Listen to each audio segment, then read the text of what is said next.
Europe 1, bonjour. Julien Pierce.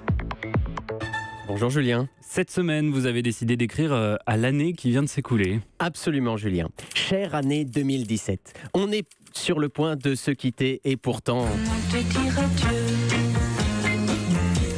Car oui, je t'ai aimé, chère année 2017. 7, chiffre porte-bonheur, 7, c'était bien, c'était chouette. Le chômage a baissé, le moral des ménages a remonté, un peu. On a gagné la Coupe Davis et le championnat du monde de handball féminin.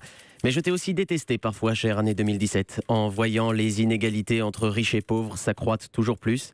Et puis, un peu comme Georges Perec, je me souviens. Je me souviens que tu as commencé par les larmes de Barack Obama, quittant la Maison Blanche, pour finir par celle de Laetitia, perdant son blouson noir. Je me souviens d'une élection présidentielle plombée par les affaires, d'une Pénélope qui criait « Courage, Fillon ». Je me souviens de l'élection du plus jeune président français de notre histoire, marchant vers son destin devant la pyramide du Louvre, comme s'il cherchait à entrer dans le cœur des Français, l'air de dire « Sésame, l'ouvre-toi ». Je me souviens d'Américains, élisant un type qui s'appelle Donald, tandis que d'autres avaient définitivement l'impression de s'être fait Mickey.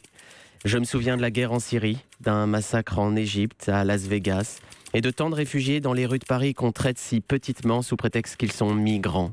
Je me souviens qu'en 2017, le flot de la parole a commencé à se libérer, et tandis que Simone Veil larguait les amarres, d'autres femmes courageuses arrivaient enfin à quitter leur port, en le balançant.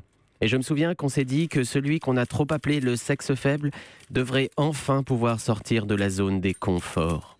Je me souviens du retour triomphal d'un astronaute français, Pesquet, il le vaut bien, et de la disparition de gens vraiment pas ordinaires, les gens Rochefort et d'Ormesson, qui incarnaient tous deux une certaine idée de l'élégance à la française. Alors que retenir de tout ça ? Retiens la nuit pour nous deux jusqu'à la fin du monde.